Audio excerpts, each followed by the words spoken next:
వాతావరణము అనుకూలించడం వలన, వర్షము తగ్గిపోవటం వలన, కాస్త విరామం ఇచ్చటం వలన సమయము అనుకూలమైంది.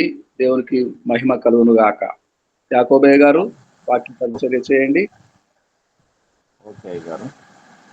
మన ప్రభువును రక్షకుడైన యేసుక్రీస్తు నామమున ఉదయకాల సమయంలో యేసు వైపు చూచుచు అనే ఆధ్యాత్మికమైన కార్యక్రమానికి వచ్చేసిన మీ అందరికీ కూడా నా హృదయపూర్వకమైన వందనములు తెలియచేస్తున్నాను. చాలా సంతోషం మరొకసారి ఈ విధముగా కలుసుకొని దేవుని వాక్యమును వినుటకు, దేవునిలో ఆనందించుటకు, దేవదేవుడు మనకు అనుగ్రహించిన మరొక చక్కటి దినమును బట్టి మరి దేవునికి కృతజ్ఞతాస్తుతులు, స్తోత్రములు చెల్లిస్తూ ఉన్నాం. మరి అదేవిధంగా మీ అందరికీ తెలియచేసిన విధంగా మరి 8వ తారీఖున పలాస ఏరియాకు పరిచర్య నిమిత్తమై మేము వెళ్ళి మరలా తిరిగి ప్రయాణము 12వ తారీఖు చేరుకోవడం జరిగింది. మీ అందరి ప్రార్థన వలన దేవుడు మా వెంట ఉండి మరి ప్రయాణాన్ని, సురక్షితమైన ప్రయాణాన్ని అనుగ్రహించి మరి అక్కడ మీటింగ్లలో తర్వాత మళ్ళా తిరిగి రావటానికి దేవుడు ఇచ్చిన గొప్ప కృపను బట్టి మేము క్షేమకరంగా గమ్యానికి చేరుకున్నాం. ప్రార్థించిన మీ అందరికీ కూడా హృదయపూర్వకమైన వందనములు తెలియచేస్తున్నాం. మరి ఈ సమయంలో వాక్యంలోనికి మనం వెళ్దాం. వాక్య సందేశాన్ని మనం ధ్యానం చేసుకుందాం.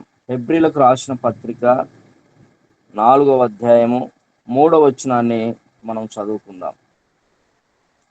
హెబ్రీలకు రాసిన పత్రిక 4వ అధ్యాయము 3వ వచనం. కాగా జగత్తు పునాది వేయబడినప్పుడే ఆయన కార్యములన్నీ సంపూర్తి ఉన్నను, ఈ విశ్రాంతిని గూర్చి నేను కోపముతో ప్రమాణము చేసినట్టు వారు నా విశ్రాంతిలో ప్రవేశింపరు అని ఆయన చెప్పిన మాట అనుసరించి విశ్వాసులమైన మనము ఆ విశ్రాంతిలో ప్రవేశించుచున్నాము. దేవుడు పరిశుద్ధ వాక్యమును మన ఎదుట దీవించి ఆశీర్వదించిన గాక. చిన్న ప్రార్థన చేసుకుందాం. ప్రార్థించుకొని మనం వాక్య సందేశంలోనికి వెళ్దాం. మహాగణుడా, సర్వోన్నతుడా, సర్వ సృష్టికి ఆధారభూతుడా, నీకు వందనాలు, స్తోత్రములు, స్తుతులు చెల్లించుకొనుచున్నాం దేవా. ఇంతకాలము నీవు మమ్మల్ని రక్షించావు, పోషించావు, విమోచించావు, సంరక్షించావు నాయన. మా అవసరతలను తీరుస్తూ మా వెంట నీవు ఉంటూ దేవా, దినదినము అనుదినము నీ సన్నిధిలో ఆనందించడానికి కృప చూపుతూ ఉన్నావు. అందును బట్టి వందనాలు దేవా. ఈ సమయంలో ప్రభువా నైనా నిలబడి వాక్య సందేశాన్ని ఇస్తూ ఉండగా నీవు మాలో ఉండండి, మాతో ఉండండి దేవా. మేము కాదు కానీ మాట్లాడేది తండ్రి, నీవు మాలో ఉండి మాట్లాడండి. ఏ వర్తమానం అయితే ఈ ఉదయం మాతో నీవు మాట్లాడాలని ఉద్దేశించి ఉన్నావో, మా హృదయాలకు ఏ వర్తమానం అవసరతగా ఉన్నదో నీవు తెలుసు గనక ఆ విధముగా నైనా నీవు మాట్లాడి మాకు నైనా నువ్వే కృప అనుగ్రహించండి. వాతావరణం అననుకూలంగా ఉంది, ఉరుములు మెరుపులతో కూడిన వర్షం వస్తూ ఉంది. అయినా మరి కరెంటు లేదే అని బాధపడినప్పుడు దేవా, ప్రార్థించినప్పుడు నీవు మా ప్రార్థన విని కరెంటు ఇచ్చావు నాయన, నీకు వందనాలు. మరి వర్షం అయితే మెల్లగా వస్తుంది, మరి అయినను ఈ కరెంటును నీ స్వాధీనంలో ఉంచుకొని దేవా నువ్వే ఈ కార్యక్రమాన్ని నైనా ముందుకు నడిపిస్తావని నమ్ముచు నా ప్రభువును రక్షకుడైన యేసుక్రీస్తు నామమున ప్రార్థించి పొందుకొని నాము తండ్రి, ఆమేన్.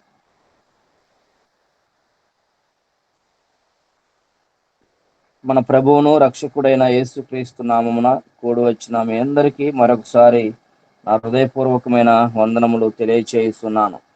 ప్రియులారా, ఈ దినము మనం చదువుకున్న వాక్య భాగాన్ని మరొకసారి జ్ఞాపకం చేసుకున్నట్లయితే హెబ్రీలకు రాసిన పత్రిక 4వ అధ్యాయము 3వ వచనంలో ఈ విధంగా మనం చూడగలుగుతున్నాం.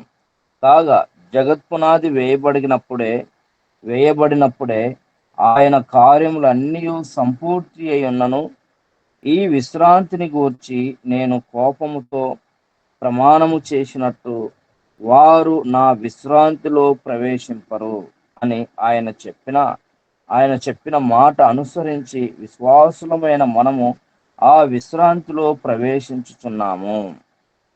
వాక్యము ఆ మనకు సాధారణంగా అర్థం కాకపోవచ్చు.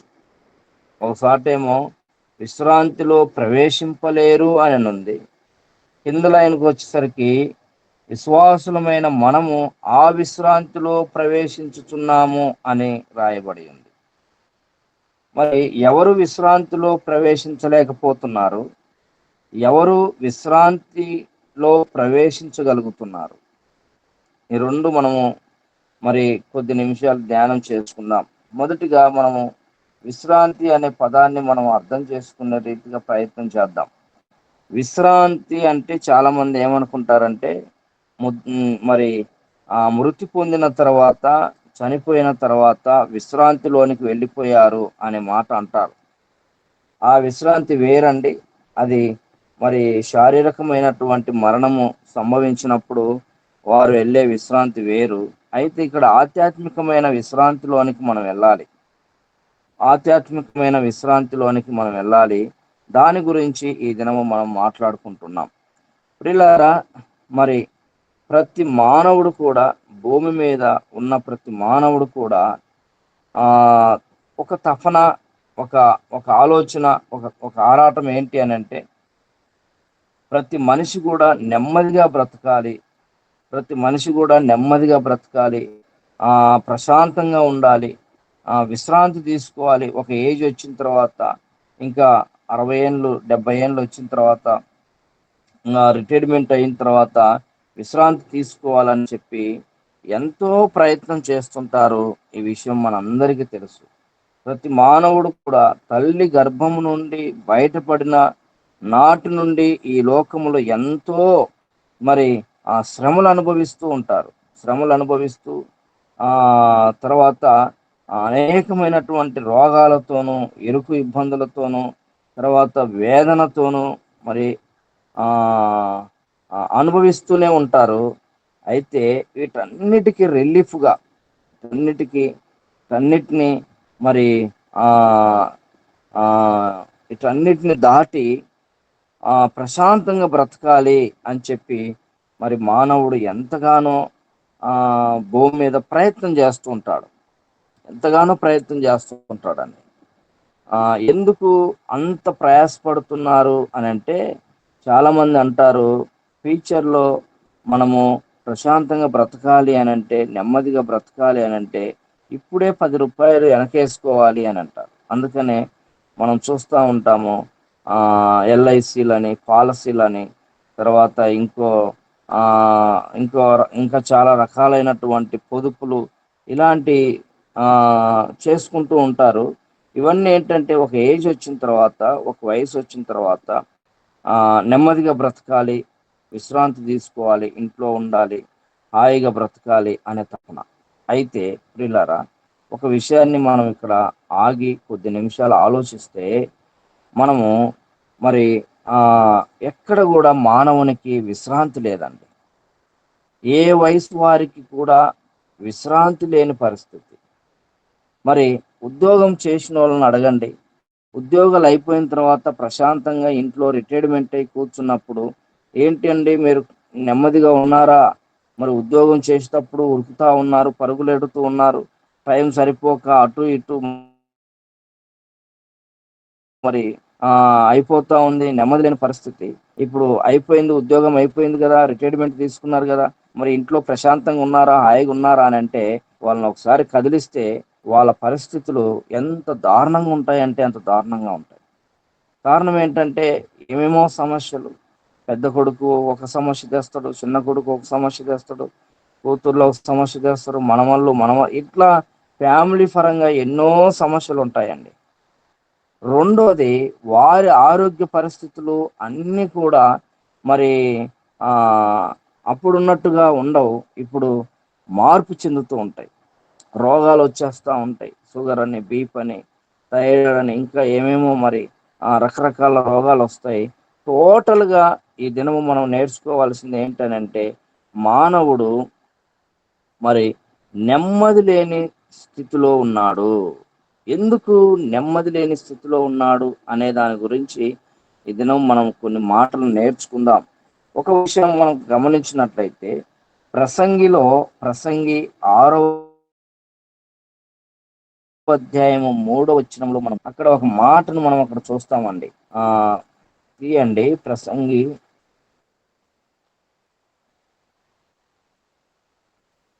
ప్రసంగి 6వ అధ్యాయము 3వ వచనం. ప్రసంగి 6వ అధ్యాయము 3వ వచనం చదువుతారా అమ్మా మీరు ఎవరైనా? ఒకడు 100 మంది పిల్లలను కని దీర్ఘాయుష్మంతుడై చిరకాలం జీవించినను అతడు సుఖానుభవం నెరగకయు తగిన రీతిని సమాధి చేయబడకయు నుండిన ఎడల వాని గతి కంటే పడిపోయిన పిండము యొక్క గతి మేలని నేను అనుకొనుచున్నాను. చూడండి ఎంత కఠినంగా దేవుని వాక్యం అక్కడ మనం చూస్తున్నామంటే 100 మంది పిల్లల కన్నా కూడా చివరికి మానవుని యొక్క పరిస్థితి ఎలా ఉంది అంటే సమాధి కార్యక్రమం కూడా సరైన రీతిలో చేయలేనటువంటి పరిస్థితి అక్కడ మనం చూస్తూ ఉన్నాం. అంటే చనిపోయినాక కూడా మనిషి నెమ్మది లేని పరిస్థితి అనుభవిస్తున్నట్టుగానే మనం చూస్తూ ఉన్నాము. ఇంకా మనం చూస్తే ప్రకటన గ్రంథము 5వ అధ్యాయము 13వ వచనములో ఇంకో మాట మనం అక్కడ చూస్తాం. ప్రకటన గ్రంథం అంతటా 5వ అధ్యాయము భూలోకమందును భూమి క్రిందను సముద్రములోను ఉన్న ప్రతి సృష్టము అనగా వాటిలోనున్న సర్వమును సింహాసనాసీనుడై ఉన్న వానికిని గొర్రె పిల్లకును స్తోత్రమును ఘనతయు మహిమయు ప్రభావమును యుగయుగములు కలుగునుగాక అని చెప్పుట వెంటనే 17వ వచనం వరకు చదివారన్న 14 వరకు ఉన్నాయి సార్ దీంట్లో. 5వ అధ్యాయము ఓకే 14 వరకు ఉంది, కరెక్టే. ఇక్కడ మనం ఏం చూస్తాము అనంటే ప్రయాసపడి సంపాదించినను తన దినములన్నిటినీ అతడు చీకట్లో భోజనం చేస్తాడనే మాటను నేను రాసుకున్న రెఫరెన్స్ ఏదో తప్పు రాసుకున్నట్టు అనిపిస్తా ఉంది. ప్రతి మానవుడు కూడా ఇలాంటి పరిస్థితుల్ని అనుభవిస్తున్నాడు. ఎందుకు అనంటే దేవుని వాక్యం ఏం చెప్తుంది అనంటే మనిషి విశ్రాంతిలో ఉండాలి, ఒక వ్యక్తి విశ్రాంతిలో ఉండాలి అనేది దేవుని యొక్క ఉద్దేశం అండి. అయితే మానవుడు ఎందుకు విశ్రాంతిలో ఉండలేకపోతున్నాడు అనంటే ఇక్కడ దేవుడు విశ్రాంతి తీసుకున్నట్టుగా మనం చూస్తాం. దేవుడు 6 దినాలు ఆయన పనిచేసి 7వ దినాన ఆయన విశ్రమించినట్టుగా మనం చూస్తున్నామండి. 1వ అధ్యాయంలో ఆదికాండం 1వ అధ్యాయంలో 31వ వచనంలో మనం చూస్తే దేవుడు తాను చేసినది యావత్తును చూసినప్పుడు అది చాలా మంచిదిగా నుండెను. ఆ సమస్తమును ఉదయమును కలుగగా 6వ దినమాయను. ఇక్కడ మనం చూసినప్పుడు 2వ అధ్యాయం 1వ వచనంలో ఆకాశమును భూమియు వాటిలోనున్న సమస్త సమూహమును సంపూర్తి చేయబడను. దేవుడు తాను చేసిన తన పని 7వ దినములోగా సంపూర్తి చేసి తాను చేసిన తన పని అంతటి నుండి 7వ దినమున విశ్రమించెను అనే మాట మనం అక్కడ చూస్తున్నాం. 7వ దినమున దేవుడు విశ్రమించినట్టుగా మనం చూస్తున్నామండి. ఇక్కడ ఒక విషయాన్ని మనం గమనించినట్లయితే ఆయన విశ్రమించటానికి గల ప్రధానమైన కారణాలు 2 కారణాలు మనం అక్కడ చూస్తాం. ఒకటేంటంటే ఆయన చేసిన పని అంతటిని సంపూర్తి చేశాడు. దేవుడు ఏదైతే చేయాలి అనుకున్నాడో ఆ పని అంతా కూడా సంపూర్తి చేశాడండి. సంపూర్తిగా చేశాడు గనక ఆయన విశ్రమించటానికి అవకాశం, అంటే రెస్ట్ తీసుకోవటానికి అవకాశం ఉంది. రెండోది ఆయన చేసినటువంటి పని మంచిది అనే పదాన్ని మనం అక్కడ చూస్తాం. 31వ వచనంలో మనం చూస్తే ఆయన చేసిన దేవుడు తాను చేసినది యావత్తును చూసినప్పుడు అది చాలా మంచిదిగా నుండెను. చూడండి, ఎందుకు మనం విశ్రాంతిలోనికి వెళ్ళలేకపోతున్నాము అనంటే దేవుడు మరి తెలియజేస్తూ ఉన్నాడండి. ఎందుకు నేను విశ్రాంతి గురించి చెప్తున్నాను అని అంటే, దేవుని యొక్క ఉద్దేశం ఏంటి అని అంటే, భూమి మీద మానవుడు ప్రయాసపడకూడదు, భూమి మీద మానవుడు శ్రమ అనుభవించకూడదు, భూమి మీద మానవుడు మరి ఇబ్బందుల పాలు కాకూడదు, మనిషి ప్రశాంతంగా ఉండాలని చెప్పి ఆది మానవుణ్ణి నిర్మించినప్పుడే దేవుడు తలంచిన ఒక గొప్ప తలంపండి. దేవుడు మరి ఆశించిన ఒక గొప్ప ఆశను కూడా మనం చెప్పుకోవచ్చు. దేవుని ఉద్దేశంలో ఒక పెద్ద ఉద్దేశం అని కూడా మనం మాట్లాడుకోవచ్చు. దేవుని యొక్క ఉద్దేశము, ఆయన ఆలోచన, ఆయన తలంపు ఏంటి అని అంటే, మానవుడు భూమి మీద ప్రశాంతంగా నెమ్మదిగా జీవించాలి. అందుకనే మరి తోట ఏర్పాటు చేశాడు. మానవుణ్ణి నిర్మించక ముందు తోట ఏర్పాటు చేశాడు. తోటలో మానవునికి కావలసిన రకరకాల పండ్లు అన్నిటిని కూడా ఆహారానికి ఉపయోగపడే ప్రతి ఫలవృక్షాన్ని ఆయన అనుగ్రహించాడు. ఎప్పుడు ఆదాం అడగలేదు, నాకు యాపిల్ కావాలయ్యా, నువ్వు నాకు యాపిల్ ఒక చెట్టును ఇక్కడ మొలిపించు అని చెప్పి అడగలేదు. దేవునికి తెలుసు ఏ ఆహారం అయితే మానవునికి ఆరోగ్యకరమైనదో, ఏ ఆహారం అయితే మానవుడు నెమ్మదిగా ప్రశాంతంగా సుఖముగా జీవించగలడో ఆయనకు తెలుసు. అవన్నిటిని కూడా మానవునికి కావలసినవని ఆయన ఎరిగి ముందుగానే సిద్ధపరిచినట్టుగా మనం చూస్తాం. ఒక విషయాన్ని మనం ఆలోచిస్తే, దేవుని యొక్క అద్భుతమైనటువంటి నిర్మాణాన్ని మనం గమనించినప్పుడు, ముందు ఆయన అన్నిటినీ తయారు చేసుకుంటూ వస్తున్నాడండి. ఆకాశమును, భూమిని, సముద్రమును, జలరాశులను, నక్షత్రాలను, ఇంకా మరి చెట్లను, ఆయా జాతుల జీవరాశులను అన్నిటిని తయారు చేసి వీటన్నిటినీ కేవలం ఆయన కొరకు నిర్మించుకోలేదు. మనం ఆలోచిస్తే ఇవి అన్నిటిని ఆయన కొరకు నిర్మించలేదు. ఇవన్నీ కూడా మానవునికి కావాలి గనక ముందుగానే, మానవునికి తయారు చేయబడక ముందుగానే వీటన్నిటిని కూడా తయారు చేసినట్టుగా మనం చూస్తున్నాం.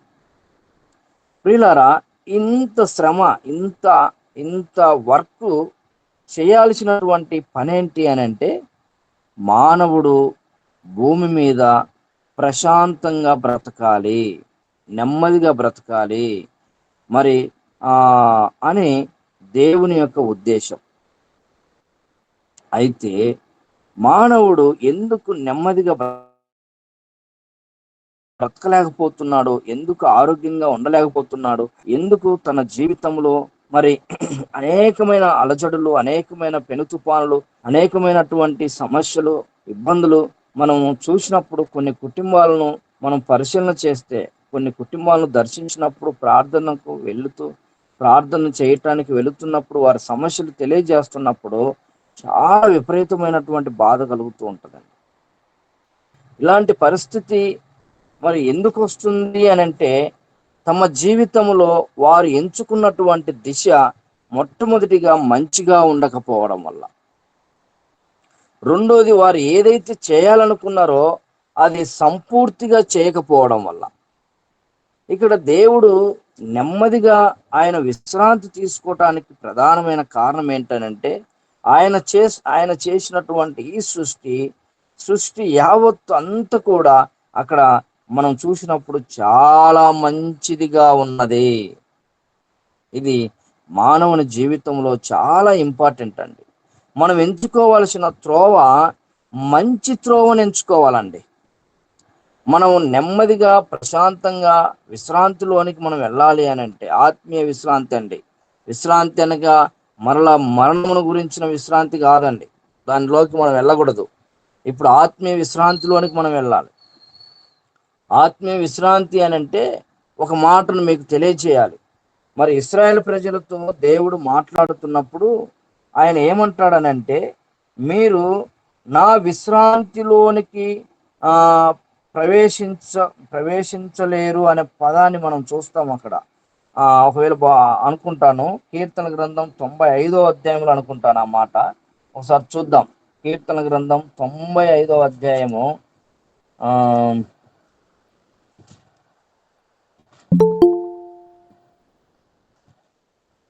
95 11 వచనం చూద్దాం. కావున నేను కోపించి వీరెన్నడూను నా విశ్రాంతిలో ప్రవేశింపకూడదని ప్రమాణము చేసి తిని. ఇక్కడ ఇశ్రాయేలు ప్రజలతో దేవుడు మాట్లాడుతున్నాడు. మీరెన్నడూ కూడా నా విశ్రాంతిలో ప్రవేశింపకూడదని ప్రమాణము చేసి తిని అనే మాట మనం చూస్తాం. అంటే ఒక విషయాన్ని మనం గమనించినప్పుడు, ఇశ్రాయేలు ప్రజలను ఐగుప్తు దేశంలో నుండి తీసుకురావటానికి ప్రధానమైన కారణం ఏంటనంటే వారికి విశ్రాంతి కావాలని. వారు బాగా శ్రమ పడుతూ ఉన్నారు. ఐగుప్తులో వారికి నెమ్మది లేదు, ప్రశాంతత లేదు, మరి పనుల భారం ఎక్కువైపోయింది. వారందరూ కూడా మరి దేవునికి మొరపెట్టినట్టుగా మనం చూస్తాం. వారికి రెస్ట్ లేకపోవడం వల్ల, వారికి నెమ్మది లేకపోవడం వల్ల, వారికి మరి స్వేచ్ఛ జీవితము వారికి కరువై ఉన్నది గనక వారందరూ ఏం చేశారంటే దేవుణ్ణి సన్నిధిలో మొరపెట్టినట్టుగా మనం చూస్తున్నాం. ఆ మొర దేవుని దగ్గరికి వెళ్ళి దేవుడు మరి మోషేను వారి కొరకు జన్మింప చేసినట్టుగా మనం అక్కడ చూస్తాం. ప్రియులారా, అలాంటి పరిస్థితుల్లో దేవుడు వారి కొరకు మరి మోషేను అక్కడికి పంపేయడం, వారికి విడుదల కలగ చేయడం, ఇవన్నీ చేసినప్పుడు ఇశ్రాయేలు ప్రజలు మరి విశ్రాంతిలోనికి పోలేకపోవటానికి గల కారణం ఏంటనంటే వారు చేస్తున్నటువంటి పని ఎలాగుంది అనంటే అవిశ్వాసంతో ఉన్నట్టుగా మనం చూస్తున్నాం. ప్రారంభంలో దేవుని సన్నిధిలో మొరపెట్టేటప్పుడు ఒక క్లారిటీతోనే మొరపెట్టారండి. అయ్యా, మాకు ఈ నెమ్మది నుండి, ఈ అశాంతి నుండి, ఈ యొక్క భయంకరమైనటువంటి పరిస్థితుల్లో నుంచి మమ్మల్ని విడుదల చేయని చెప్పి దేవుని అడిగారు. కానీ దేవుడు మరి అక్కడి నుంచి వారిని తప్పిస్తున్నప్పుడు, ఐగుప్తులో నుంచి వారిని కానానుకు తీసుకొస్తున్న ఆ మధ్యకాలంలో, ఆ ప్రయాణపు మధ్యకాలంలో వారి స్థితిగతి ఎలాగుంది అనంటే అవిశ్వాసంతో ఉన్నట్టుగా మనం చూస్తాం. మరి ఆహారం కొరకు వారు విసికీయడము, నీళ్లు లేకపోయినప్పుడు విసికీయడము, మాంసం లేనప్పుడు విసికీయడము, ఇలా రకరకాలుగా వారు శారీరకమైనటువంటి ఆలోచనతోనే ఆలోచించగలుగుతున్నారు. కానీ ఆత్మీయ హృదయముతో, ఆత్మీయమైన కోణముతో వారు ఆలోచించలేకపోయారు. అందుకని దేవుడు అంటాడు అక్కడ 95లో దేవుడు అంటాడు, 95:11 అంటాడు, కావున నేను కోపించి వీరెన్నడూను నా విశ్రాంతిలో ప్రవేశింపకూడదని ప్రమాణము చేసి తిని. ఆయన ప్రమాణం చేయడం వల్ల జరిగిన గొప్ప విపత్తు ఏంటి అని అంటే, మరి ఐగుప్తులో నుండి బయలుదేరి వచ్చినటువంటి వారెవ్వరూ కూడా కేవలము మరి వాళ్ళిద్దరూ మాత్రమే తప్ప మిగతా వారందరూ కూడా అరణ్యంలోనే చనిపోయారండి. చూడండి, ఎంత బాధాకరమైనటువంటి విషయం. కానీ లేకపోయారు. దేవుని వాక్యాన్ని విన్నటువంటి మనము ఆలోచించాల్సినటువంటి విషయం ఏంటంటే, మనము దేవుని సన్నిధిలో ఎలాంటి దృక్పథముతో, ఎలాంటి మరి నిర్ణయముతో, ఎలాంటి విశ్వాసముతో, ఎలాంటి త్యాగముతో మనం రాగలుగుతున్నాం. ప్రారంభంలో చాలా దృఢంగా, చాలా నిశ్చయతగా మనం రాగలుగుతున్నాం. కానీ మార్గం మధ్యలోనికి వచ్చేసరికి ఎన్నో అవరోధనలు, ఎన్నో ఇబ్బందులు వస్తున్నప్పటికీ వాటి నుండి జయించలేని పరిస్థితిలో మనం ఉన్నాం. అంటే జయించగలిగేంత విశ్వాసము కలిగి జీవించలేకపోతున్నామని అర్థం. ఇక్కడ ఇశ్రాయేలు ప్రజలు వారు విశ్రాంతిలోనికి ప్రవేశించకపోవటానికి గల కారణం ఏంటనంటే వారి అవిశ్వాసమేనండి. వారి అవిశ్వాసం వల్లనే వారు మరి ముందుకు పోలేకపోతా ఉన్నారు. వారు ముందుకు మరి అదిగో ఆ పాలు తేనెలు ప్రవహించగలిగే ఆ ఉన్నతమైనటువంటి మరి ఆ మనోహరమైనటువంటి దేశంలోనికి వారు వెళ్ళలేకపోయారు. కారణం ఏంటనంటే వారికి నేత్రాశ, శరీరాశ, జీవపు డంబము అనేవి ఈ మూడు వారి చుట్టూ ఆవరించి సుడిగుండంలా తిరుగుతూ ఉన్నాయి. అందుకనే వారు నెమ్మదిలోనికి, వారు విశ్రాంతిలోనికి వెళ్ళలేక మార్గం మధ్యలోనే వారందరూ చనిపోయినట్టుగా మనం చూస్తాం. అందుకనే దేవుడు అంటున్నాడు, మీరు విశ్రాంతిలోనికి ప్రవేశించలేరు అని ఒక మాట అంటాడు, మీరు విశ్రాంతిలోనికి ప్రవేశించెదరు అని మరొక మాట అంటున్నాడు. ఎవరు విశ్రాంతిలోనికి ప్రవేశించలేరో ఇప్పటి వరకు మనం తెలుసుకున్నామండి. ఇప్పటి వరకు మనం ఏం తెలుసుకున్నామనంటే, ఎవరు విశ్రాంతిలోనికి ప్రవేశించలేరో మనం తెలుసుకున్నాం. ఎవరు అనంటే, ఇదిగో లోక సంబంధమైనటువంటి ఆలోచనలు, లోక సంబంధమైనటువంటి విధి విధానాలలో ఉంటూ నిమగ్నమైపోయి, దేవునికి దూరం అయిపోయి, దేవుని సన్నిధి నుండి వేరైపోయినటువంటి వారు. వీరు మరి అవిశ్వాసంలోనే ఉండిపోతున్నారు గనక వారు విశ్రాంతిలో ప్రవేశించలేకపోయారు. దేవుని చిత్తం ఏంటనంటే, ఆయన ఆయన విశ్రమించను అనే పదాన్ని మనం చూస్తాం. 6 దినములు ఆయన పనిచేసి 7వ దినమున ఆయన విశ్రమించను. ఆయన విశ్రమించడానికి గల ప్రధానమైన కారణాలు ఒక 2 తెలుసుకున్నామండి మనం. ఒకటేంటంటే, ఆయన చేసిన సృష్టి అంతా కూడా మంచిది, చాలా మంచిదని తెలుసుకున్నాం. రెండవది సంపూర్తి చేసినని తెలుసుకున్నాం. అయితే ఈ ఉదయకాల సమయంలో దేవుని వాక్యం ద్వారా మనం ఏం తెలుసుకుంటున్నామనంటే, మనం ఎంచుకున్నటువంటి ప్రయాణము అది మంచిగా ఉందా లేదా అనేది మనం ఆలోచించాలి. ఈనాడు నెమ్మదిగా ఉండలేకపోవటానికి కారణం ఏంటనంటే, మన జీవితము మంచిగా ఎంచుకోలేం. మనము దేవుని సన్నిధిలో మంచి జీవితాన్ని ఎంచుకోలేకపోతున్నాం. చాలాసార్లు నేను కొందరిని అడిగాను, ప్రార్థనకి ఎందుకు వస్తున్నారమ్మా అని అంటే, వారి కుటుంబంలో రోగం పోవటానికి వస్తున్నారంట కొంతమంది అప్పులు పోవటానికి వస్తున్నామని అంటారు. కొంతమంది ఏమో మరి పిల్లలు లేరు గనక పిల్లల కోసం వస్తున్నామని అంటారు. అంటే ఎంతప్పటికీ మన అవసరత కొరకే మనం వస్తున్నాం కానీ, ఒక్కరన్నా అయ్యా విశ్వాసం బలపరచబడాలి, పరలోకం చేరాలి, దేవుని సన్నిధిలో రేపు చనిపోతే నేను పరలోకానికి వెళ్ళగలగాలి అనే తపన తాపత్రయంతో రాగలిగే వారు చాలా కష్టమైపోయారు. అందుకనేనండి అవి జరగకపోతే అవిశ్వాసంలోనికి వెళ్ళిపోతా ఉన్నారు. నేను చాలా సంవత్సరాల నుంచి మందిరానికి పోతున్నానండి, నాకు ఇంకా పిల్లలు లేరు. నేను చాలా సంవత్సరాల నుంచి మందిరానికి వెళ్తున్నాను, నా అప్పులు ఎక్కువైతున్నాయే తప్ప తక్కువ కావట్లేదు అని అంటారు. వాని ఆశ అయితే మరి ఏమంటారంటే, ఆశ హద్దుల్లో ఉండదు. ఖర్చు జాగ్రత్తగా పెట్టుకునే స్థితిలో ఆలోచించడు, విపరీతంగా ఖర్చులు పెడుతూ ఉంటాడు. లేకపోతే అక్కడో ఇక్కడో ఎన్నో అప్పు తీసుకొస్తాడు, ప్రార్థనకు వస్తూ ఉంటాడు అప్పు తీరాలని. ఏంటండి ఈ వ్యవహారం? ఇలాంటి ఆలోచించడం వల్ల అవిశ్వాసంలోనికి వెళ్ళటానికి ప్రధానమైన కారణాలు ఉన్నాయండి. ప్రియులారా, దేవుని సన్నిధికి మనం వచ్చేది ఎందుకనంటే, ప్రధానముగా ఇవన్నీ దేవుడు చేస్తాడు, చేయడని నేను చెప్పట్లేదు. ఆయన నమ్మదగిన వాడు, మన అవసరతలను తీరుస్తాడు. మన అవసరత ఏంటో ఆయనకు తెలుసు.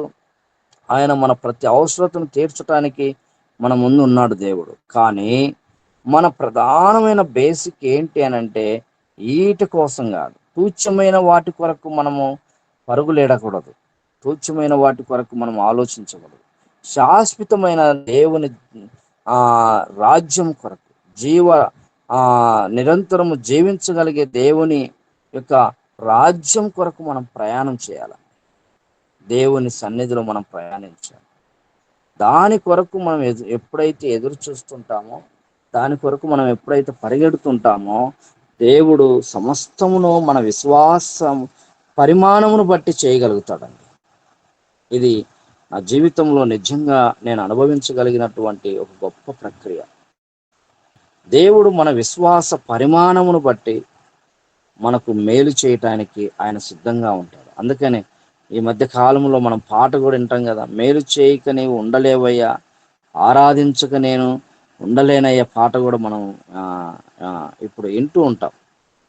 దేవునిలో ఉన్న ప్రధానమైన లక్షణం ఏంటంటే ప్రతి ఒక్కరికి మేలు చేయాలని. అక్కడ మనం ఆలోచిస్తే ఆయన మంచిది అని ఎంచుకున్నాడు కదా. ఆయన చేసిన సమస్త యావత్ సృష్టి అంతా కూడా మంచిది, ఇది చాలా మంచిది అనే మాట మనం చూస్తాం. ఈ మంచిది ఎవరికి ఉపయోగపడుతుంది అని అంటే, చూడండి, దేవుడు సృష్టించిన ఈ సృష్టి అంతా కూడా అందరికి ఉపయోగపడతా ఉంది. ఎక్కడ తారతమ్యాలు లేవు, ఎక్కడ భేదాభిప్రాయాలు లేవండి. మంచివారికి సూర్యుడు సమానంగా ఉదయిస్తున్నాడు, చెడ్డవారికి సూర్యుడు సమానంగా ఉదయిస్తున్నాడు.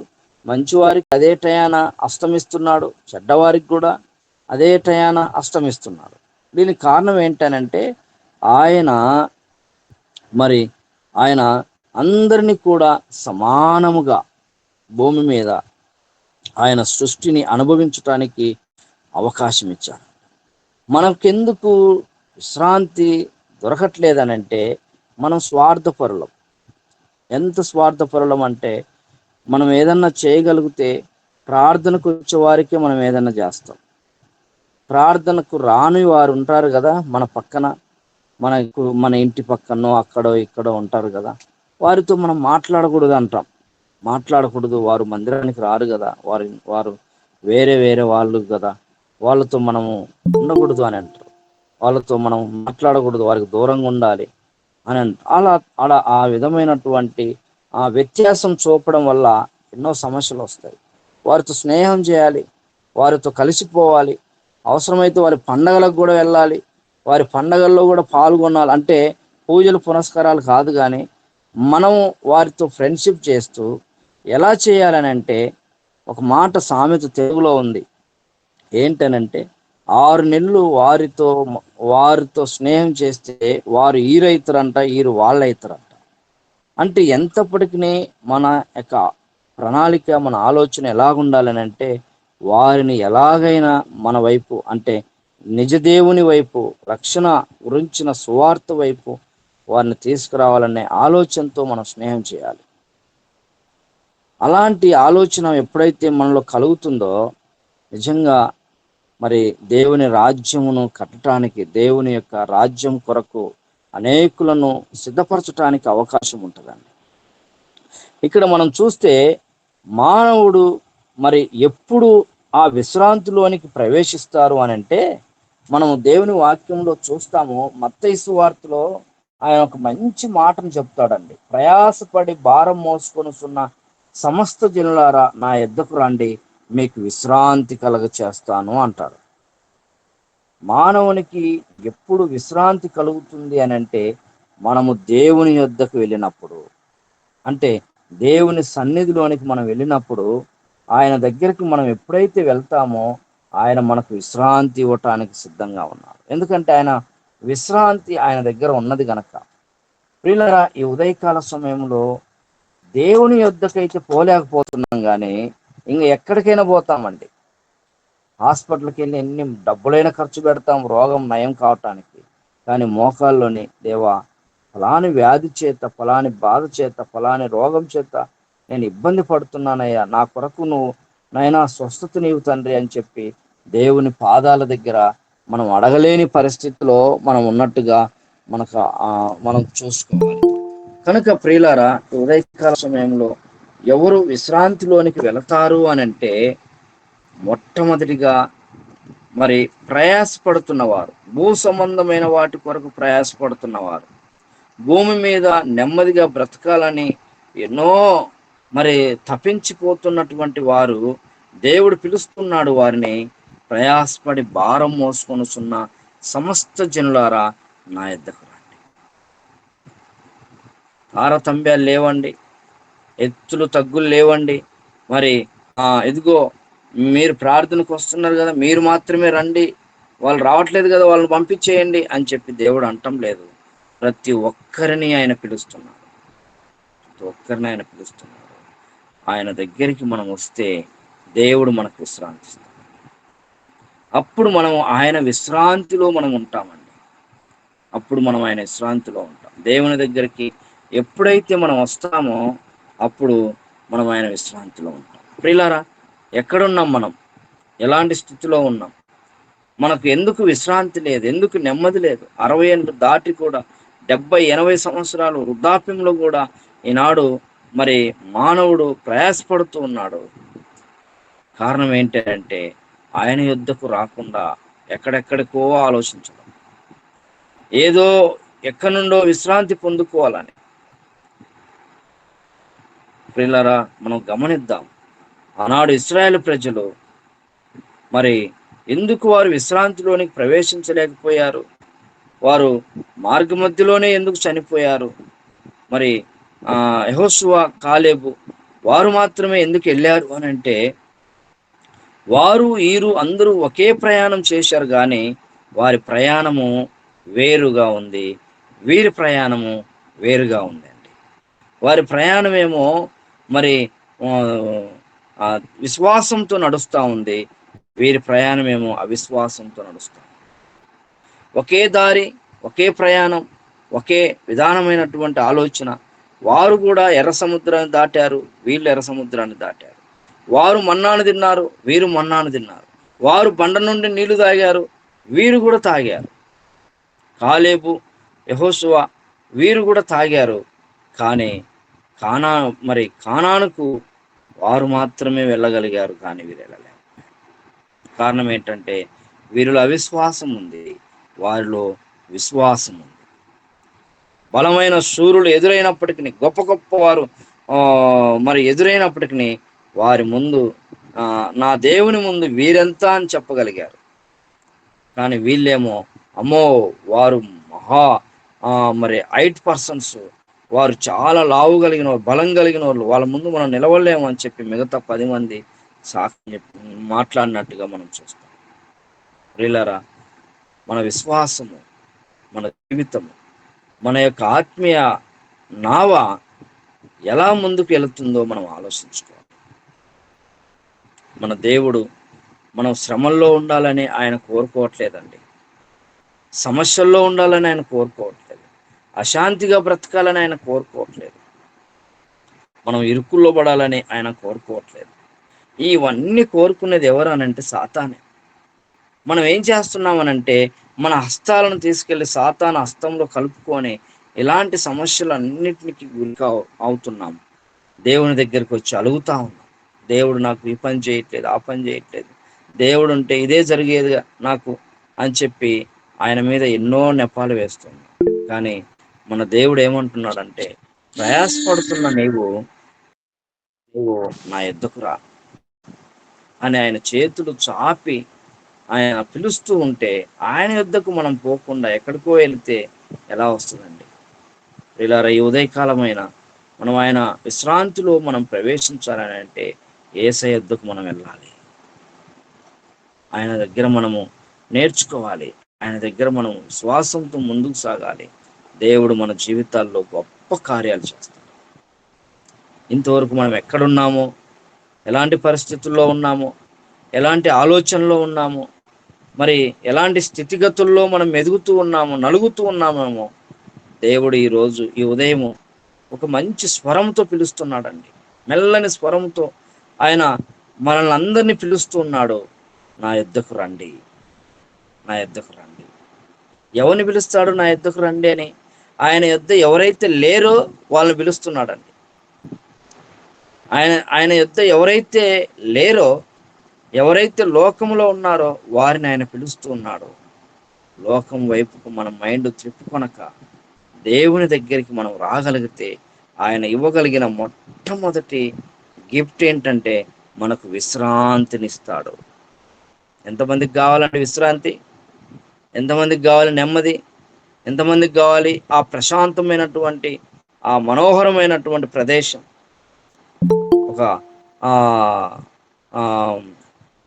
ఒక ప్రాంతం, కొత్త ప్రాంతానికి వెళ్ళినప్పుడు అక్కడ ఎంతో ఆస్వాదిస్తాం కదా మనం.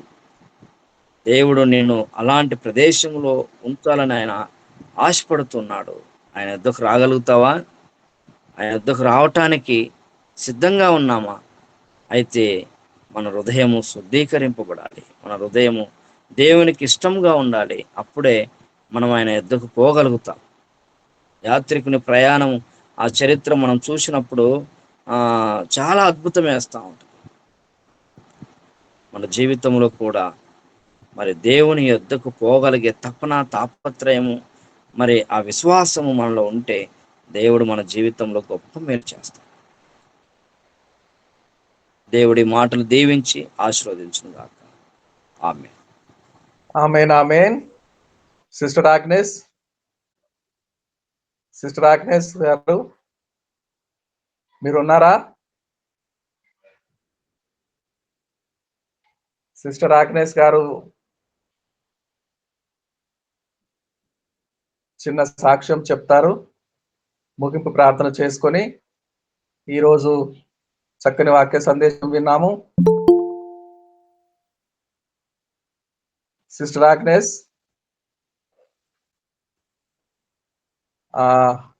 సిస్టర్ ఆగ్నేస్ గారి ఆంటీ నిమ్స్ హాస్పిటల్ హైదరాబాద్ లో ఉన్నారు. గాల్ బ్లాడర్ స్టోన్స్ సంబంధించి ఎండోస్కోపీ చేసి రాళ్ళు తీసేయాలనుకున్నారు. రాళ్ళు పెద్ద సైజులో ఉండటం వలన సర్జరీ చేయవలసి వస్తుంది. 2 లక్షల రూపాయలు ఖర్చు అవుతాయని వారు హాస్పిటల్ వారు తెలియచేశారు, డాక్టర్స్. అంతలో మధ్యాహ్నము చాలా నిరాశ. ఆంటీ గారు, ఆగ్నేస్ గారు ఇద్దరు నిరాశ పడ్డారు, దుఃఖించారు. ఇంతలో ప్రభువు ఆగ్నేస్ గారికి ఇచ్చిన తలంపు సీఎం రిలీఫ్ ఫండ్, ముఖ్యమంత్రి సహాయ నిధి ఎందుకు ప్రయత్నించకూడదు అని డాక్టర్తో సంప్రదించినప్పుడు తలంపు పుట్టి ప్రభువే సహాయం చేసి వెంటనే డాక్టర్ గారు చాలా దయతో మాట్లాడి స్పందించారు. యవనస్తుడు డాక్టరు, ముస్లిము, వెంటనే దయతలంచి అభ్యర్థన విన్నపమును